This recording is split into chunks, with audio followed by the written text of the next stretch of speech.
8장 26절에서부터 31절까지의 말씀입니다. 사도행전 8장 26절에서부터 31절까지의 말씀. 신약성경 201면입니다. 사도행전 8장 26절에서부터 31절까지의 말씀. 신약성경 201면에 있는 말씀입니다. 이 말씀을 교독하겠습니다. 제가 먼저 읽겠습니다. 주의 사자가 빌립에게 말하여 이르되 일어나서 남쪽으로 향하여 예루살렘에서 가사로 내려가는 길까지 가라 하니 그 길은 광야라.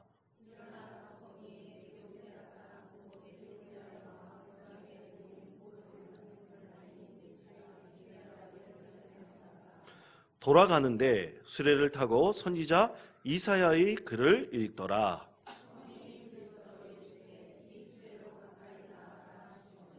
빌립이 달려가서 선지자 이사야의 글 읽는 것을 듣고 말하되 읽는 것을 깨닫느냐?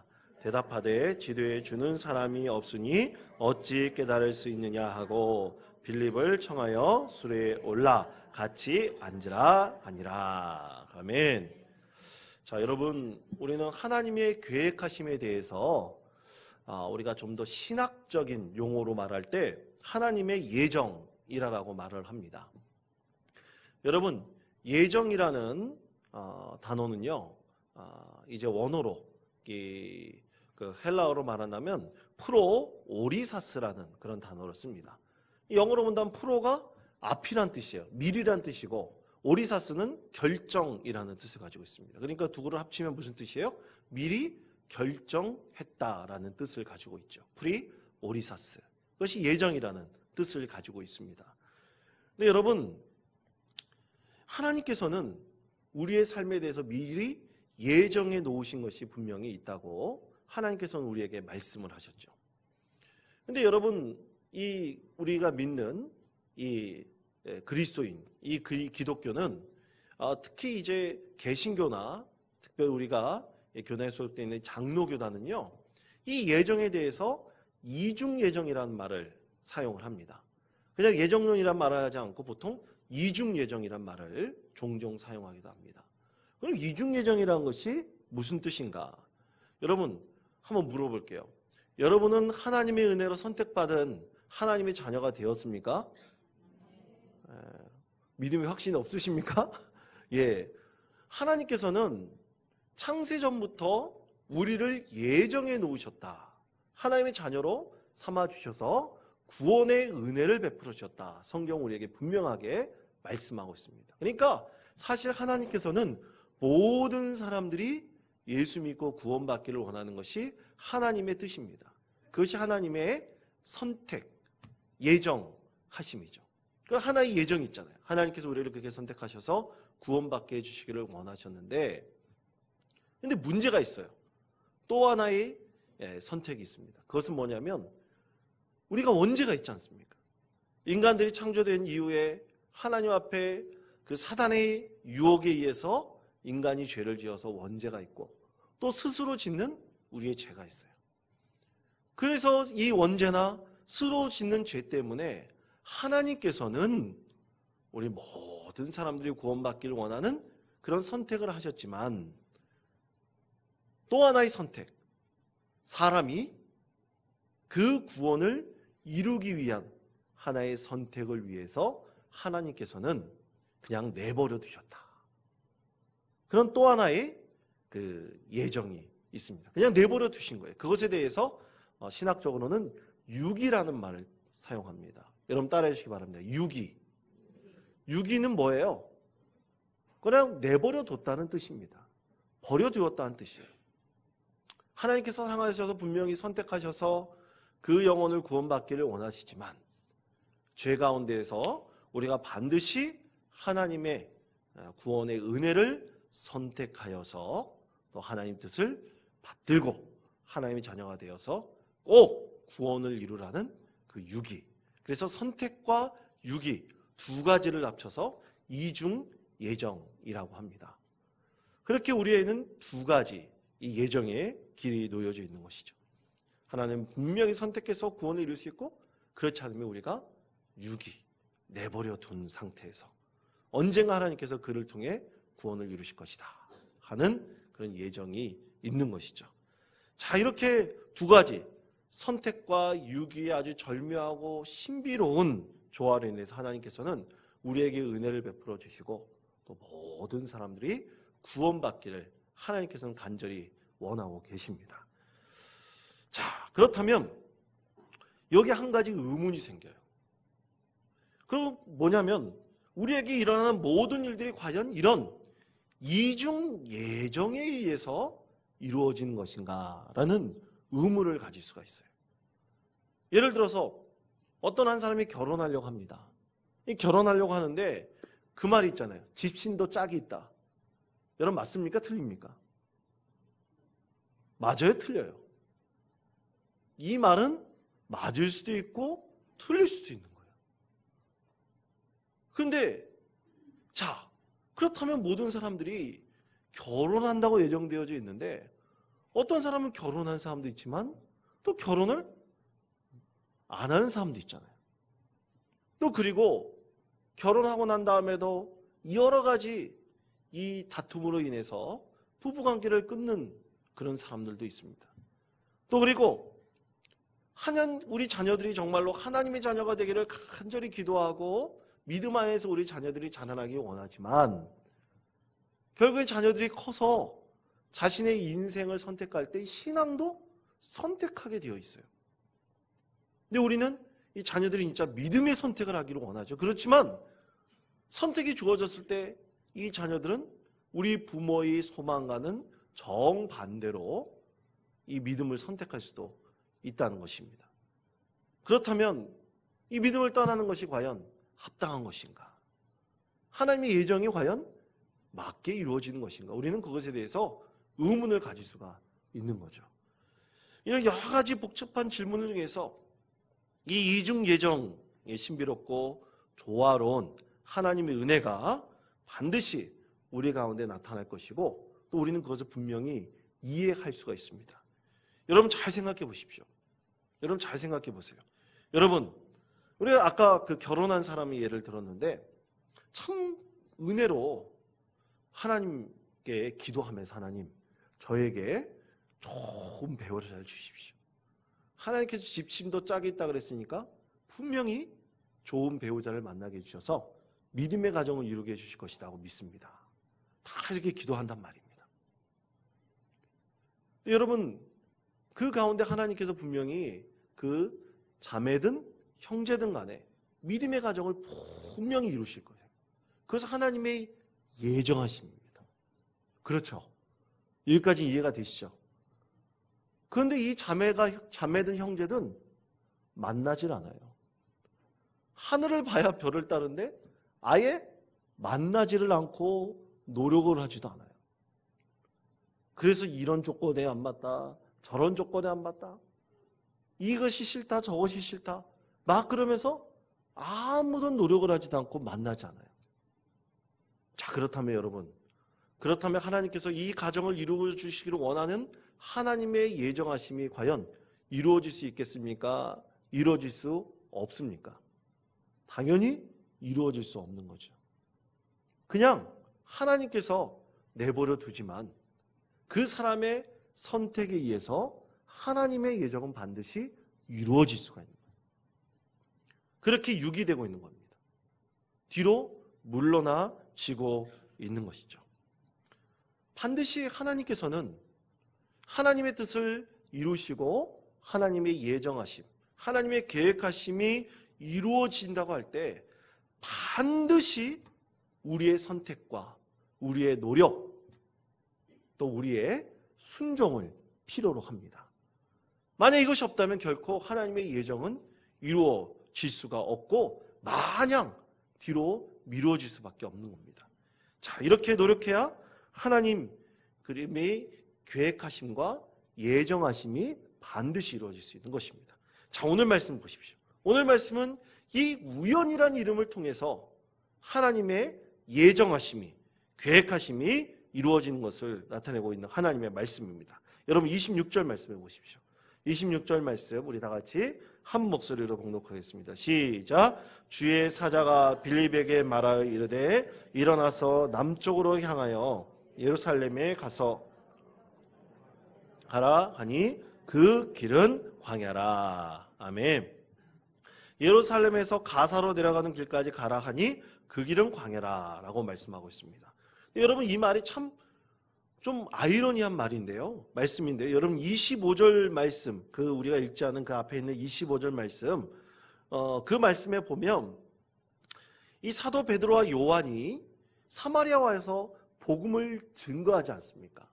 이 빌립의 복음 증거를 더 확실하게 하기 위해서 가르치고 또 그들에게 뭘 합니까? 세례를 줘가지고 이 사마리아에 있는 사람들이 진짜 그리스도인이 됩니다. 그때 성령의 임재를 경험하게 돼요. 그래서 많은 사람들이 진짜 예수님을 만나고 예수님을 경험하여 그리스도인이 됩니다. 그렇게 복음을 전하고 사마리아 여러 지방 가운데서 하나님의 믿음의 교회를 잘 세우고 이제 예루살렘으로 돌아가려고 그래요. 예루살렘으로 돌아갈 때 오늘 말씀에 보면 25절과 26절 말씀에 연결해 보면 같이 동행했던 사람이 있어요. 동행했던 사람이 바로 집사 빌립이죠. 그래서 아마 예루살렘 근처까지 같이 동행하는 것으로 추측할 수가 있습니다. 그런데 여러분, 26절 말씀에 보면 그때 누가 나타납니까? 하나님의 천사가 나타나요. 하나님의 천사가 나타나가지고, 자, 주의 사자가 나타나서 빌립에게 환상 가운데 뭐라고 말합니까? 남쪽으로 가서 가사로 가라 그랬어요. 여러분, 아마 이스라엘을 여행해 보신 분은 아실 것이고, 아마 좀 성경에 대한 지식이 좀 지도로 인해서 좀 지식이 있으신 분들 아실 겁니다. 사마리아는 위쪽에 있고 예루살렘은 남쪽에 있어요. 그래서 일직선으로 보면 사마리아는 위, 예루살렘은 남쪽에 있습니다. 그리고 가사는 어디 있느냐? 남서쪽에 있어요. 여러분 반응을 본다면 이쪽이죠. 남서쪽에 있어요. 이 남서쪽에 가사가 있는데 갑자기 주의 사자가 나타나가지고 이제 예루살렘까지 동행했으니까 사마리아 빨리 가가지고 복음을 증거하려고 하는 빌립 집사에게 가사로 가라 그런 거예요. 이런 말이 안 되잖아요. 이제 빨리 가서 사마리아에 더 큰 복음의 능력이 나타나도록 해야 되는데 갑자기 주님의 사자가 나타나가지고 이 빌립에게 남서쪽인 정반대 방향이에요. 남서쪽인 가사로 가라 그랬고요. 여러분 26절 그 맨 뒷부분에 보십시오. 가는 그 길이 뭐라고요? 광야예요. 길도 제대로 없는 거친 광야길을 지나러 가사로 내려가라고 말씀하고 있습니다. 자, 왜 하필이면 하나님의 사자가 나타나서 이 빌립에게 반대 방향인 이 가사로 내려가서 복음을 증거하든지 뭐 하든지 이런 아무런 명령도 없어요. 무조건 가사로 내려가라 했어요. 왜 그렇게 내려가라 했을까요? 여러분, 이것이 바로 하나님의 예정하심입니다. 다른 말로 말한다면 하나님께서 이 예정을 통해서 이루실 하나님의 섭리가 바로 이 자리 가운데서 시작된 것입니다. 이 하나님의 섭리는 하나님의 예정을 통해서 나타나고 있죠. 반드시 필요한 것이 있습니다. 이때 반드시 필요한 것은 뭐냐? 바로 순종입니다. 빌립이 순종입니다. 여러분, 빌립이 순종하지 않았다면 하나님의 섭리는 하나님의 예정하심을 통해서 결코 나타나지 않을 것입니다. 또 하나님의 유기, 그 선택에 의한 미루어짐, 그 유기는 빌립을 통해서 이루어지지 않겠지만 반드시 하나님의 예정하심은 다른 일을 통해서 분명히 나타날 거예요. 자, 이때 하나님의 예정하심을 보십시오.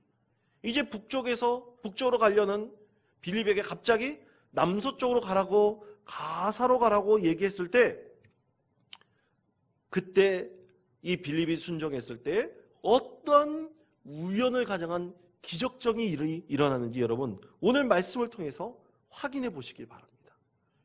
그 광야길을 가고 있는데 제대로 길도 닦여져 있지 않은 그 길을 가는데 여러분 오늘 말씀을 보십시오. 27절의 말씀을 보면 에디오피아 사람이라고 그랬어요. 에디오피아 사람 여왕의 간닥의 국고를 맡은 내시를 거기서 만났다고 말씀하고 있습니다. 여러분, 이건 놀라운 하나님의 은혜와 하나님의 예정하심 아니고서는 이해할 수가 없는 일입니다. 어찌 하나님께서 그 가운데서 빌립에게 나타나셔서, 그것도 에티오피아 하면 어디입니까? 아프리카예요. 아프리카 먼 곳에서, 그것도 유대교의 귀한 이 에티오피아 그 여왕의 간닥의 그 내시를 하나님께서 예배하려고 어디까지 갔다고 했습니까? 예루살렘까지 가서 내려오는 길에 우연찮게 이 내시를 만나게 하신 거예요. 만나게 하셨고, 여러분, 그 뒤에 있는 말씀을 계속 보십시오. 28절 말씀에 보십시오. 돌아가는데 수레에 타고 있으면서 선지자 이사야의 글을 읽었다 그랬어요. 여러분, 이것도 놀라운 하나님의 예정하심이고 하나님의 은혜가 아닐 수가 없습니다. 여러분, 이사야의 글은요, 예수님께서 회당에서 그 어린아이였을 때 많은 어른들 앞에서 이사야의 글을 읽으면서 깨달은 말씀이 바로 하나님의 이 말씀입니다. 이사야의 글을 읽고 있으면서 어떤 글을 읽었는지 모릅니다. 그러나 그 이사야의 글을 읽는 것을 우연찮게 빌립이 듣고, 그리고 여러분, 그 내시를 주변에 호위하는 병사들이 있을 거 아십니까? 그런 병사들을 다 물리치고 이 빌립이 수레까지 가가지고 이사야의 글을 읽는데, 이사야의 글을 다 이해할 수 있습니까? 이렇게 질문합니다. 그 질문 가운데서 이 내시가 정말로 이해되지 않는 하나님의 말씀을 읽고, 그렇다면 당신이 이것에 대해서 이렇게 주십시오. 그러면서 그를 초청하여서 어떻게 합니까? 수레에 타고 가면서 그곳에서 이 에티오피아 여왕 간닥의 내시에게 하나님 말씀을 풀이해주면서 복음을 증거합니다. 여러분, 나중에 이 놀라운 하나님의 예정하심이 어디를 변화시키는지 아십니까? 아프리카를 변화시키세요. 아프리카에 복음을 증거케 하십니다. 만약 이 빌립이 하나님의 그 말씀에 순종하지 않았다고 한다면 결코 이 기적은 일어나지 않았을 것입니다. 물론 다른 사람을 통해서 저 아프리카 땅에 복음이 증거됐을 것입니다. 그러나 하나님께서는 그 즉시 이 빌립을 통해서, 빌립의 순종을 통해서 하나님의 뜻이 반드시 일어나기를 간절히 원하셨고요, 빌립의 순종을 통해서 하나님의 예정은 일어나게 된 것입니다. 하나님의 섭리가 이루어지게 된 것입니다.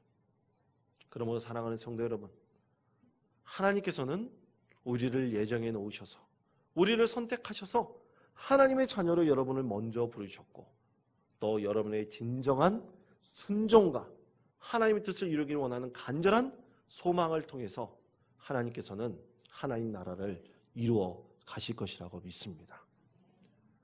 오늘은 특별히 교사들을 그렇게 해서 구분에 앉혔습니다. 왜냐하면 이를 통해서 하나님의 예정하심이 분명히 나타날 것이라고 믿기 때문인 것입니다. 여러분, 우리가 순종하지 않는다면 이 여름 성경학교 수련회를 통해 결코 하나님의 섭리는 이루어지지 않습니다. 하나님의 예정하심은 우리에게 맡겨진 이 아이들과 함께 기도하는 모든 이들이 그 자리에서 은혜를 받고 하나님의 자녀로 변화되는 것입니다. 하나님을 만나는 것입니다. 예수님을 만나는 것입니다. 바로 여러분의 진정한 순종을 통해서 하나님께서 이 여름의 중요한 사역을 통해서 반드시 하나님의 뜻을 이루시는 것입니다.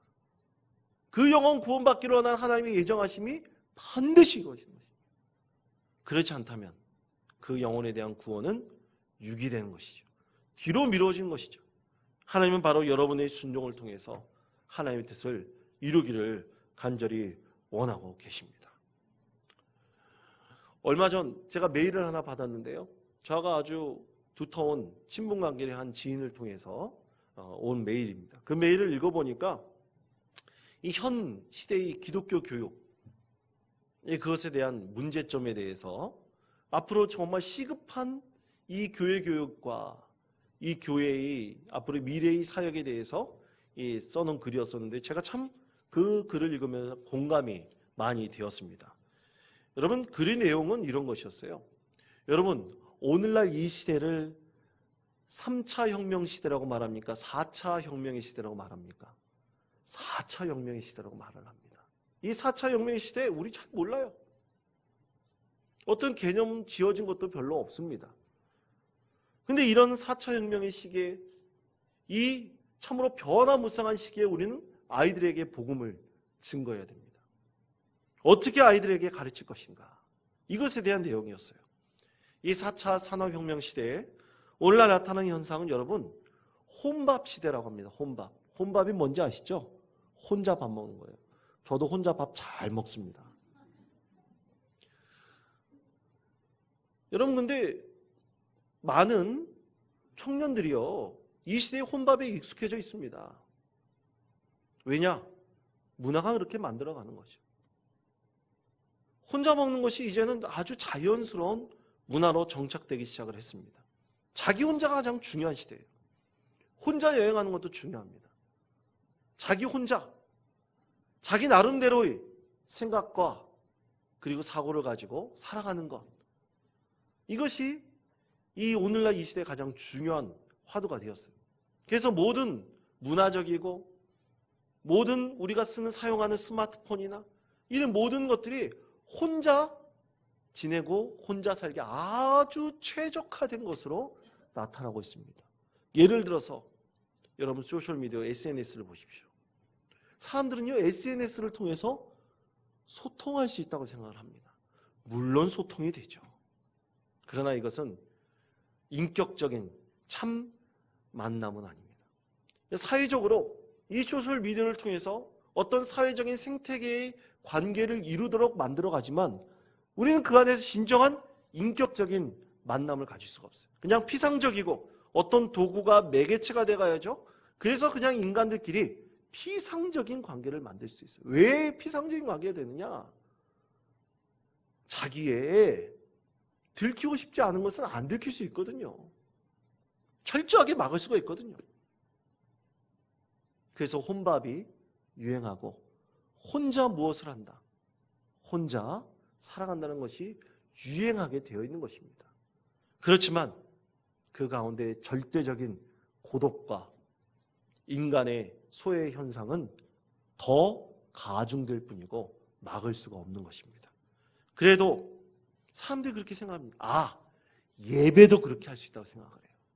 여러분, 요즘에 예배 여러분, 지금 여러분 나와서 이렇게 같이 기도회를 하지 않습니까? 요즘에 유행하는 게 또 하나 있어요. 요즘 인터넷에만 딱 접속하면 웬만한 유명한 교회 예배가 실황 중계가 됩니다. 저는 이거 굉장히 독이라고 생각을 해요. 여러분, 과연 그것이 진정한 하나님과의 만남이 이루어질 수 있을까? 여러분, 하나님과의 만남은 공동체를 통해서 이루어집니다. 개인이 과연 하나님을 경험해가지고 그것이 진정한 예배가 될 수 있을까?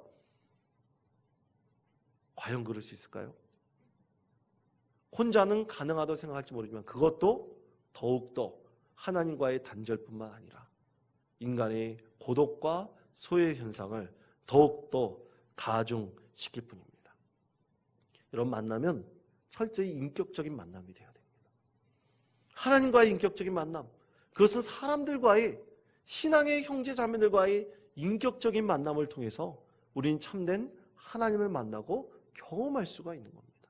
그것이 없는 것은 결코 진정한 예배가 될 수도 없고요, 진정한 믿음의 공동체를 이룰 수가 없는 것입니다. 이것은 하나님과의 관계를 통해서도 다 사람들이 그렇게 생각합니다. 그래서 오히려 이런 1대1의 만남, 나 혼자만의 관계, 이래서 그것을 위한 어떤 문화나 그리고 그것에 대한 가치 체계를 만들어내가지고 그것이 어떤 하나님과 같은 공감을 줄 수 있다고 사람들이 착각하게 만듭니다. 여러분, 그런데 그건 불가능해요. 왜냐? 사람은 영적인 존재이기 때문이죠. 영이 있는 존재이기 때문입니다. 그렇기 때문에 어떤 사람들이 만들어낸 문화적인 또 신적인 가치 체계가 절대로 하나님을 대신할 수가 없습니다. 그러므로 사랑하는 성도 여러분, 꼭 기억하십시오. 하나님께서는 이 성경학교 수련회가 그냥 단순한 한나의 행사가 아니라 하나님의 예정하심을 통해서 하나님께서 반드시 그 영혼을 구원하기 원하시는 하나님의 은혜가 바로 우리 가운데 임할 것이라는 사실을 여러분 꼭 믿으시기를 바랍니다. 여러분의 기도와 여러분의 섬김과 여러분의 순종을 통해서 하나님의 섭리는 반드시 나타납니다. 그러므로 사랑하는 성도 여러분, 이 시대에 정말로 우리 아이들 하나님의 믿음의 자녀로 만들어 나갑시다. 바로 여러분을 통해서 빌과 같이 사용하시는 여러분의 순종을 통해서 하나님께서 반드시 이루실 것이라고 믿습니다. 오늘 이 시간 그것을 위해서 뜨겁게 기도하시며 하나님의 역사하심을 간구하고 우리 하나님의 그 예정하심이 반드시 하나님의 섭리하심으로 나타날 수 있는 이 밤이 되기를 간절히 기도하시는 우리 모든 성도님 되시기를 간절히 축원드립니다. 이 시간 오늘 함께 찬양하면서 나아가도록 하겠습니다. 부르신 곳에서 우리 찬양하겠습니다.